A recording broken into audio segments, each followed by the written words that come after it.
जय हिंद प्रिय विद्यार्थी, स्वागत है आपका आपके अपने YouTube चैनल आरएस क्लासेस में। और आज हम समझने वाले हैं शौर्य एवं देश प्रेम से संबंधित कविता उद्बोधन को, जिसे लिखा है राष्ट्रीय भावना के ओजस्वी कवि रामधारी सिंह दिनकर जी ने। मैं आपको बता दूं, आज का जो वीडियो है काफ़ी आपके लिए इंटरेस्टिंग होने वाला है, क्योंकि इस कविता का अर्थ तो मैं समझाऊंगी, मगर इस कविता की भूमिका में मैं आपके सामने कुछ इमेज लेके आऊंगी और उस इमेज के माध्यम से मैं इस कविता के अर्थ को आपको समझाने का प्रयास करूंगी।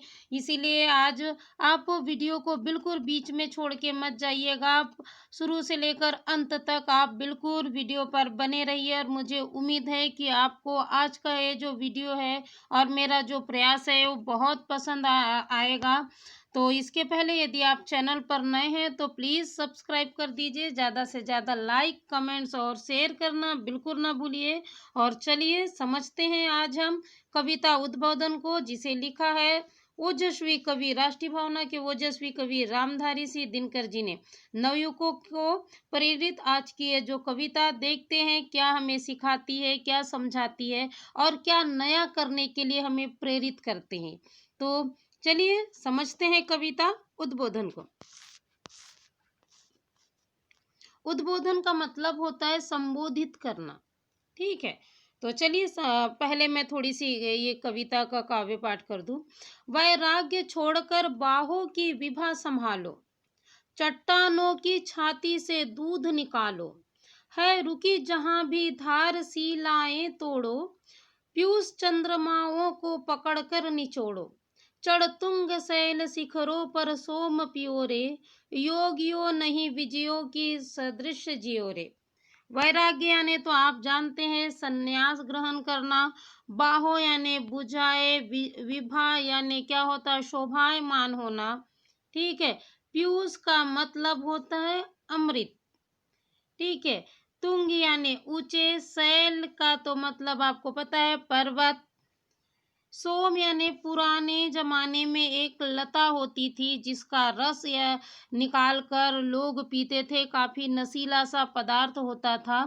शराब जैसे ही, जैसे आज शराब एक नशीला पेय है, उसी तरह पुराने जो जमाने में लोग एक लता होती थी उसका जो पेय है उसे यानी निचोड़ कर उसका जो रस बनाकर पीते थे उसे सोम कहते थे।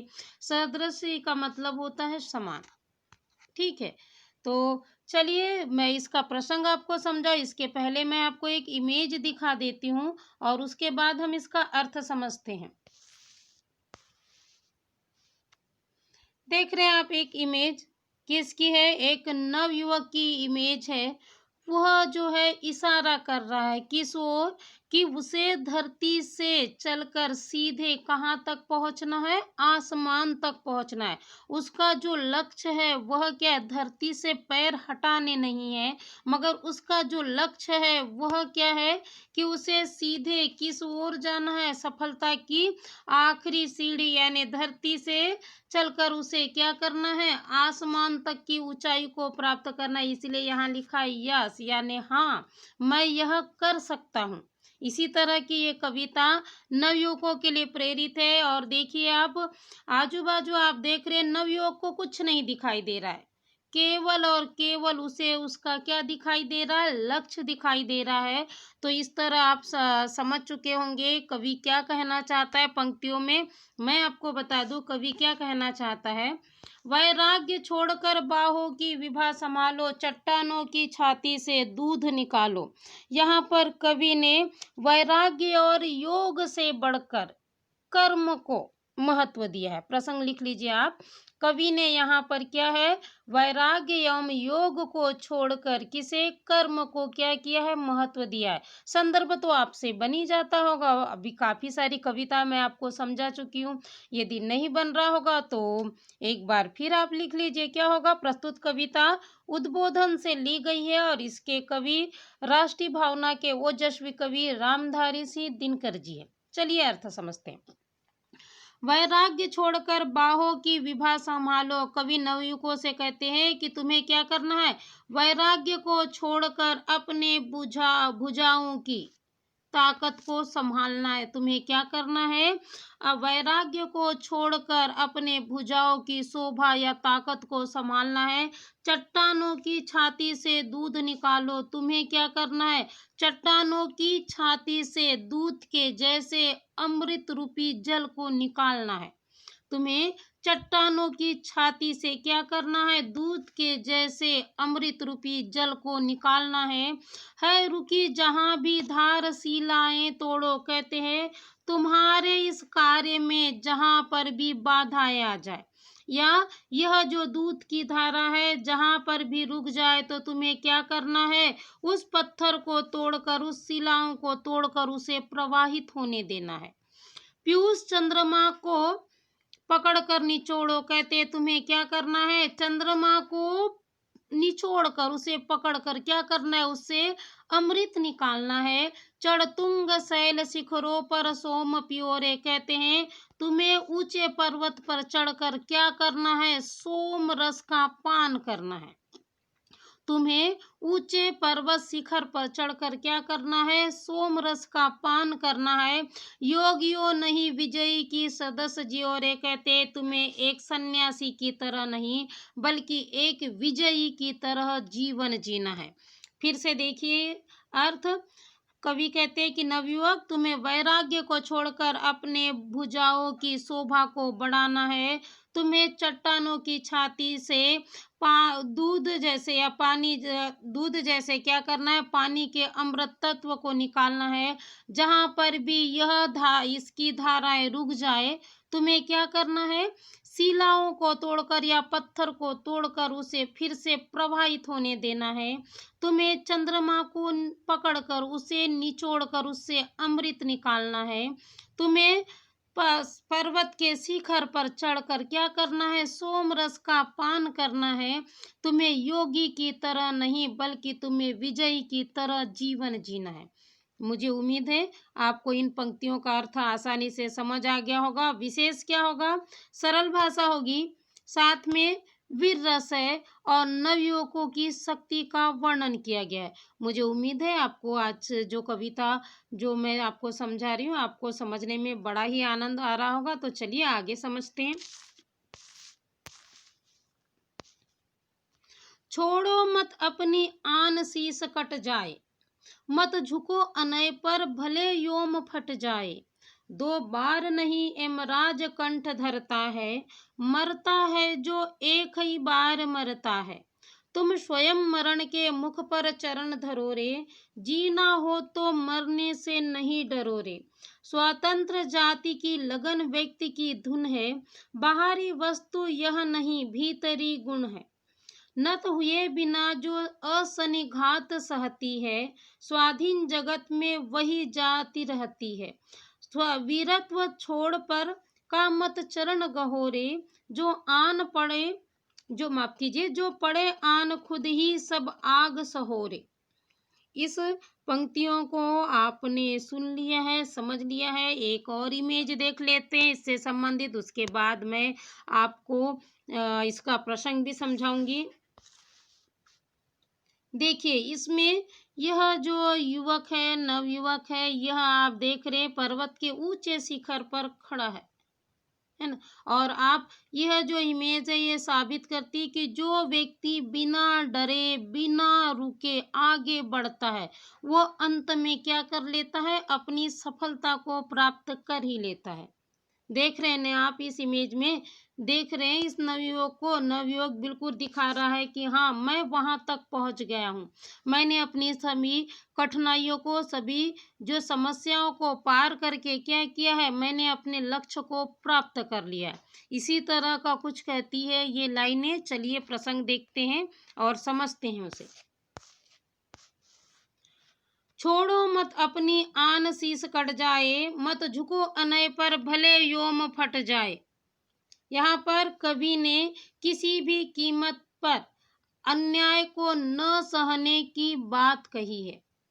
याद रखिए, कवि ने किसी भी कीमत पर अन्याय को न सहने की बात कही है, साथ ही अपनी स्वतंत्रता को बनाए रखने की भी बात कही है। प्रसंग लिख लीजिए। फिर से मैं ये बोल रही हूँ, कवि इस पंक्तियों में समझाना चाहते हैं कि कवि ने किसी भी कीमत पर अन्याय को न सहना और अपनी स्वतंत्रता को बनाए रखने की बात कही है। चलिए अर्थ समझते हैं। छोड़ो मत अपनी आन शीस कट जाए, मत झुको अनय पर भले व्योम फट जाए। कवि कहते हैं कि तुम्हें अपने सम्मान को नहीं छोड़ना है। ठीक है, तुम्हें अपने सम्मान को नहीं छोड़ना है। शीश का मतलब तो जानते हैं, सिर, भले ही इसके लिए तुम्हें अपना सर क्यों ना कटाना पड़े। कवि क्या कहते हैं कि तुम्हें अपने सम्मान को बिल्कुल नहीं छोड़ना है, बल्कि उसके लिए तुम्हें अपना सर क्यों ना कटाना पड़े। मत झुको अनय पर व्योम भले फट जाए। कवि कहते हैं कि तुम्हें अन्याय के सामने बिल्कुल नहीं झुकना है, चाहे तुम्हें कितना भी कष्ट क्यों ना सहना पड़े।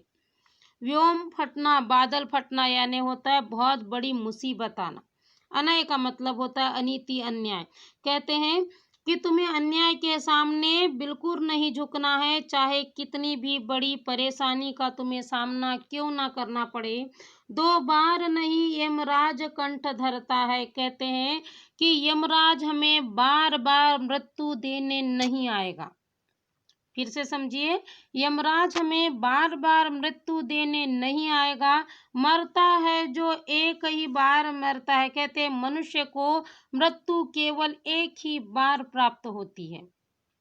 यमराज हमें बार बार मृत्यु देने नहीं आएगा।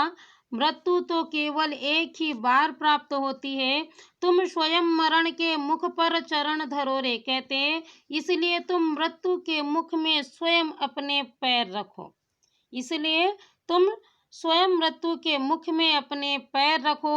जीना हो तो मरने से नहीं डरो रे। यदि तुम जीना चाहते हो तो तुम्हें मरने से नहीं डरना है। कवि कहते यदि तुम जीना चाहते हो तो तुम्हें मरने से बिल्कुल नहीं डरना है। अगली लाइन देखिए, स्वातंत्र्य जाति की लगन व्यक्ति की धुन है। कहते प्रत्येक जाति की यही इच्छा है कि वह कैसा रहे, स्वतंत्र रहे, और वही उसकी क्या होती है, धुन होती है। प्रत्येक जीव जाति की एक ही इच्छा है कि वह क्या रहे, स्वतंत्र रहे, और यही उसकी क्या होती है, धुन होती है। बाहरी वस्तु यह नहीं भीतरी गुण है। कहते हैं स्वतंत्रता कोई बाहरी वस्तु या दिखावा नहीं है, बल्कि प्रत्येक जीवों का क्या है, भीतरी गुण होता है। नत हुए बिना जो असनिघात सहती। असनिघात का मतलब होता है वज्रघात। बिना झुके, नत यानी झुके, बिना झुके जो क्या करता है, वज्रघात को सहन करता है। बिना झुके जो वज्रघात को सहन करता है, स्वाधीन जगत में वही जाति रहती है। कहते हैं कि स्वतंत्र संसार में केवल वही जाति जीवित रहती है। बिना झुके जो वज्रघात सहता है, स्वतंत्र संसार में या जगत में वही जाति क्या होती है, जीवित रहती है। वीरत्व छोड़ पर का मत चरण गहोरे। इसलिए कहते हैं कि तुम वीरता को छोड़कर दूसरे के चरण मत पकड़ो। कवि क्या कहते हैं कि तुम वीरता को छोड़कर दूसरों के चरण मत पकड़ो। जो आन पड़े खुद ही सब आग सहोरे। कहते यदि बात तुम्हारे सम्मान की हो तो तुम किसी भी कष्ट को सहने के लिए तैयार रहो। क्या कहते हैं, यदि बात तुम्हारे सम्मान की हो तो तुम किसी भी कष्ट को सहने के लिए तैयार रहो। फिर से अर्थ समझ लेते हैं। आपको, मुझे उम्मीद है जब आप एक कविता समझ रहे होंगे तो एकदम रोंगटे खड़े कर देने वाली कविता है। बिल्कुल आपको एक ऊर्जावान करने वाली कविता है, और आपको समझ भी आ रहा होगा कि आपको जीवन किस तरह जीना और किस तरह अब आगे आपको बढ़ने के लिए प्रयास करना है। फिर से अर्थ समझ लीजिए, छोड़ो मत अपनी आन शीश कट जाए। कवि कहते हैं कि हमें अपने सम्मान को बिल्कुल नहीं खोने देना है, भले ही हमारा सर क्यों ना फट जाए। मत झुको अनय पर भले व्योम फट जाए। हमें अन्याय के सामने नहीं झुकना है, भले ही कितना ही कष्ट क्यों ना सहना पड़े। दो बार नहीं यमराज कंठ धरता है। कहते कि यमराज बार बार मृत्यु नहीं देता है, मरता है जो एक ही बार मरता है। कहते केवल एक ही बार जीवन में मृत्यु प्राप्त होती है। तुम स्वयं मरण के मुख पर चरण धरो रे, इसलिए तुम्हें क्या करना है, मृत्यु के मुख में स्वयं पैर रखने हैं। जीना हो तो मरने से नहीं डरो रे, यदि तुम जीवित रहना चाहते हो तो तुम्हें मरने से नहीं डरना है। स्वातंत्र्य जाति की लगन व्यक्ति की धुन है, बाहरी वस्तु यह नहीं भीतरी गुण है। कहते हैं कि स्वतंत्रता प्रत्येक जीवों की क्या होती है, इच्छा होती है। स्वतंत्र रहना प्रत्येक जीवों की इच्छा होती है और यही उसकी क्या होती है, धुन होती है। बाहरी वस्तु यह नहीं भीतरी गुण है। स्वतंत्रता कोई बाहरी वस्तु नहीं बल्कि प्रत्येक जाति के जीवों की क्या है, भीतरी गुण है। नत हुए बिना जो असनिघात सहती है, बिना झुके जो क्या करता है, वज्रघात सहता है। स्वाधीन जगत में वही जाति रहती है। कहते हैं स्वतंत्र जगत में वही जाति के जीव जीवित रहते हैं।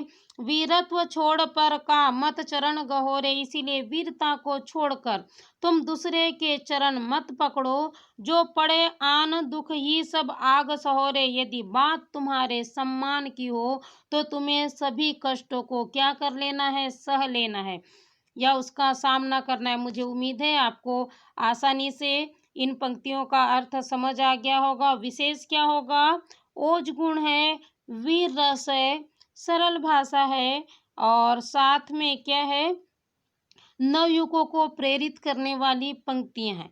चलिए आगे समझते हैं।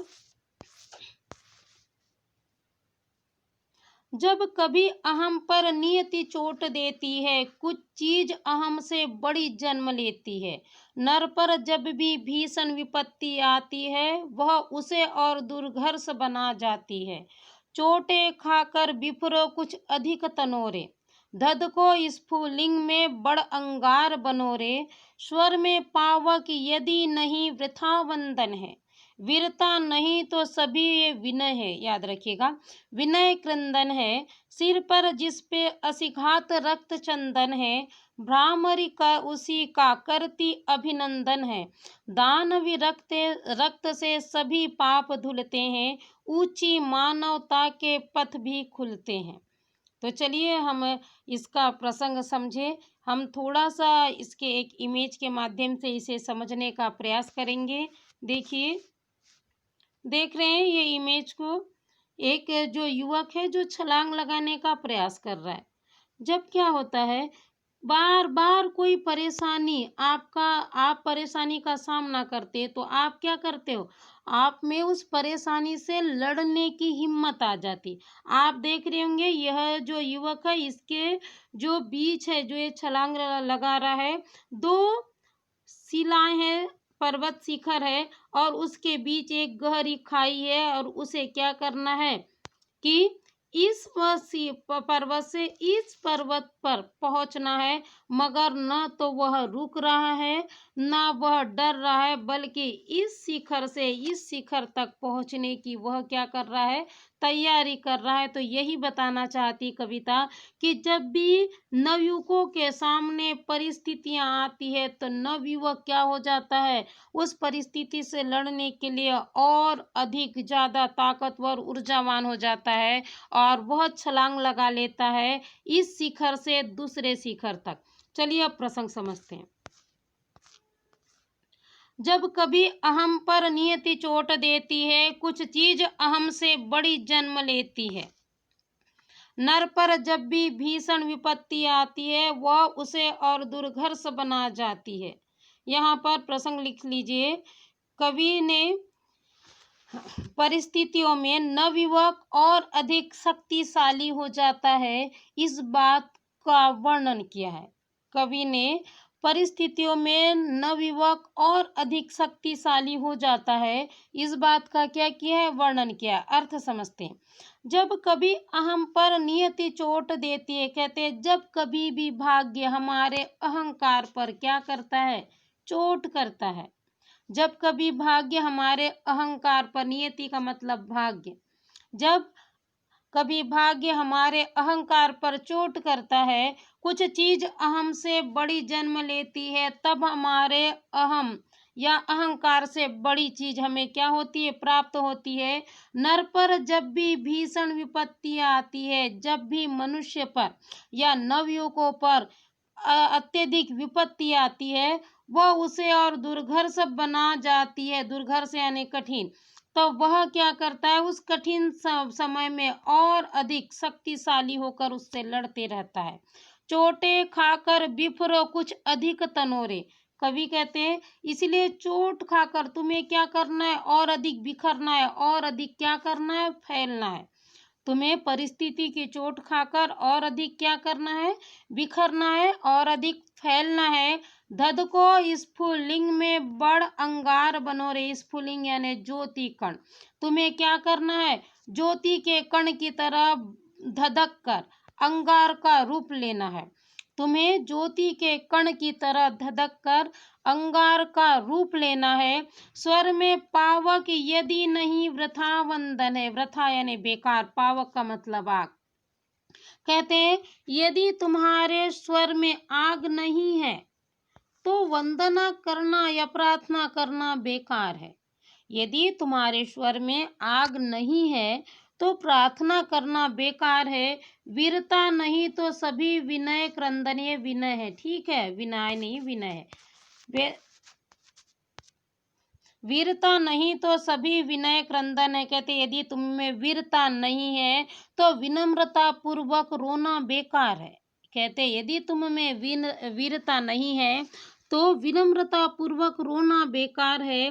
सिर पर जिसके असिघात रक्त चंदन है, कहते जो अपने सर पर तलवार का वार सहकर रक्त का चंदन लगाता है, जो अपने सर पर तलवार के वार को सहकर रक्त का चंदन लगाता है, भ्रामरी उसी का करती अभिनंदन है। महाकाली हमेशा उसी का स्वागत करती है। दानवी रक्त से सभी पाप धुलते हैं, ऊंची मानवता के पद भी खुलते हैं। कवि कहते हैं कि पापियों को मार कर ही क्या होते हैं, समाज के पाप समाप्त होते हैं।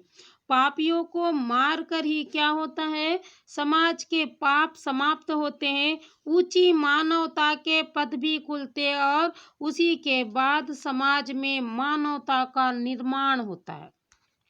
फिर से देख लीजिए एक बार अर्थ। जब कभी अहम पर नियति चोट देती है, कुछ चीज अहम से बड़ी जन्म लेती है। कवि कहते हैं कि जब भी कभी भाग्य हमारे अहंकार पर चोट करता है तो हमारे अहंकार से बड़ी वस्तु हमें प्राप्त होती है।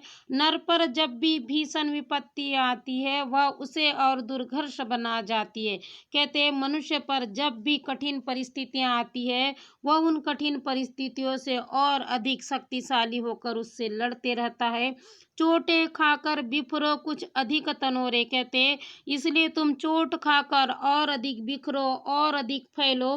धद को स्फुलिंग में बड़ अंगार बनो रे, कहते कि तुम ज्योति के कण की तरह धधक कर अंगार का रूप ले लो। स्वर में पावक यदि नहीं वृथा वंदन है, कहते यदि तुम्हारे स्वर में आग नहीं है तो वंदना करना व्यर्थ है। वीरता नहीं तो सभी विनय क्रंदन है, कहते यदि तुम में वीरता नहीं है तो विनम्रता पूर्वक रोना बेकार है। सिर पर जिसके असिघात रक्त चंदन है, जो अपने सिर पर तलवार के आघात को सहकर रक्त का चंदन लगाता है, भ्रामरी उसी का करती अभिनंदन है, माँ काली उसी का अभिनंदन करती है। दानवी रक्त से पाप सभी धुलते हैं, कहते हैं पापियों को मार कर ही समाज में पाप समाप्त होते हैं। ऊंची मानवता के पथ भी खुलते हैं और उसी के बाद समाज में मानवता का निर्माण होता है। मुझे उम्मीद है आपको इन पंक्तियों का अर्थ भी आसानी से समझ आ गया होगा। विशेष क्या होगा, वही होगा क्या, ओज गुण, वीर रस, साथ में सरल भाषा। चलिए अगली पंक्ति समझते हैं। जीवन गति है वह नित्य अरुद्ध चलता है, पहला प्रमाण पावक का वह जलता है। शिखला निरोध निर्वर्जलन धर्म छलता है, जीवन तरंग गर्जन है चंचलता है। धद को अभंग पाल विपल अरुण जलो रे, धरा रोके यदि रहा विरुद्ध चलो रे। इसका भी मैं प्रसंग बताऊं, इसके पहले हम एक और इमेज देख लेते हैं। क्या है इमेज, देख लीजिए। सक्सेस है ना, सक्सेस यानी सफलता। आप जानते हैं आप सफल कब होंगे, जब आप हर कठिनाइयों का क्या करेंगे, सामना करेंगे, हर परिस्थितियों का सामना करेंगे। आप अपने लक्ष्य की ओर हमेशा आगे बढ़ते रहेंगे, और जब आप आगे ही आगे बढ़ते रहते हैं तो एक दिन आपको सफलता अवश्य प्राप्त हो जाती है। यही कुछ कहना चाहती है ये अंतिम पंक्तियां। चलिए हम पंक्तियों को भी पढ़ते हैं और प्रसंग भी समझते हैं। जीवन गति है वह नित्य अरुद्ध चलता है, पहला प्रमाण पावक का वह जलता है। यहाँ पर कवि ने नवयुवक को हमेशा अपने लक्ष्य को पाने के लिए आगे बढ़ते रहने की बात कही है। प्रसंग लिख लीजिएगा। नवयुवकों को हमेशा अपने लक्ष्य को पाने के लिए आगे बढ़ते रहने की बात कही है। चलिए अर्थ समझते हैं। जीवन गति है वह नित्य अरुद्ध चलता है। नित्य अरुद्ध का मतलब होता है बिना रुके। कवि कहते हैं जीवन तो एक गति है जो बिना रुके चलते रहता है। पहला प्रमाण पावक का वह जलता है। कहते हैं जीवन का एक प्रमाण क्या है, आग है जो हमेशा क्या करती रहती है, जलते रहती है। शिखला निरोध निर्वर्जन धर्म चलता है। निरोध निर्वर्जन यानी होता है बिना किसी विरोध के चुपचाप जीवन व्यापन करना। कहते हैं धर्म तो केवल बिना विरोध किए चुपचाप जीवन जीना सिखाकर हमें चलते रहता है। कहते धर्म तो केवल हमेशा बिना विरोध किए चुपचाप जीवन जीना सिखाकर हमें क्या करता है, चलते रहता है। जीवन तरंग गर्जन है, चंचलता है। कहते जीवन तो क्या है, एक तरंग का, गर्जन का और चंचलता का नाम है। धद को अभंग पाल विपल अरुण जलोरे, तुम क्या करो, आग की तरह धधकते रहो और सूर्य की तरह जलते रहो। तुम क्या करो, आग की तरह धधकते रहो और सूर्य की तरह जलते रहो। धरा रोके यदि राह विरुद्ध चलो रे। कहते यदि धरती भी तुम्हारी राह रोके तो तुम्हें क्या करना है, उसके विरुद्ध में भी चलना है। फिर से देखिए, जीवन गति है वह नित्य अरुद्ध चलता है। कहते जीवन तो गति है और वह बिना रुके हमेशा क्या करते रहता है, चलता है। पहला प्रमाण पावक का वह जलता है। कहते कि इसका पहला प्रमाण आग है जो कि हमेशा क्या करते रहती है, जलती रहती है। शिखला निरोध निज वर्जलन धर्म चलता है। यहाँ पर धर्म के बारे में क्या कहा है, आप पहले ये समझ लीजिए कि धर्म का, हर धर्म का एक ही मतलब होता है कि शांतिपूर्ण जीवन व्यापन करना। मगर कवि का मानना है कि जहाँ पर अन्याय हो रहा है तो वहां पर हमें क्या करना है, कभी थोड़ा बहुत धर्म से हटना नहीं है, गलत नहीं करना है, मगर उसका विरोध जरूर करना है। और आप इसे नकारात्मक रूप से मत लीजिएगा। कवि का जो कहने का मतलब है, कवि ने एकदम यानी सकारात्मक रूप से इस बात को कही है। शिखला निरोध निर्ज्वलन धर्म चलता है। कवि कहते हैं धर्म तो केवल बिना विरोध किए हमें जीवन जीना सिखाकर क्या करता है, चलते रहता है। जीवन तरंग गर्जन है, चंचलता है। कहते जीवन तो तरंग गर्जन एवं चंचलता का नाम है। धद को अभंग पाल विपल अरुण जलोरे। कहते इसीलिए तुम आग की तरह धधकते रहो और सूर्य की तरह जलते रहो।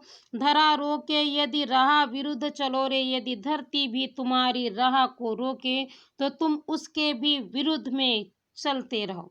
मुझे उम्मीद है आपको यह जो कविता है आसानी से समझ आ गई होगी। विशेष क्या होगा, सरल भाषा है, अनुप्रास अलंकार है, ओज गुण है, वीर रस है और मुझे उम्मीद भी है कि कवि जो कहना चाह रहे हैं, जो समझाना चाह रहे हैं, आप उसे समझ भी गए होंगे और कवि की बातों को बेहतर समझ गए होंगे। तो मुझे उम्मीद है अब आप जो अपना आगामी जीवन है इसी तरह आप व्यतीत करेंगे, अन्याय के सामने बिल्कुल नहीं झुकेंगे और अपने लक्ष्य को पाने के लिए हमेशा आप तैयार रहेंगे। तो इसी शुभकामना के साथ धन्यवाद।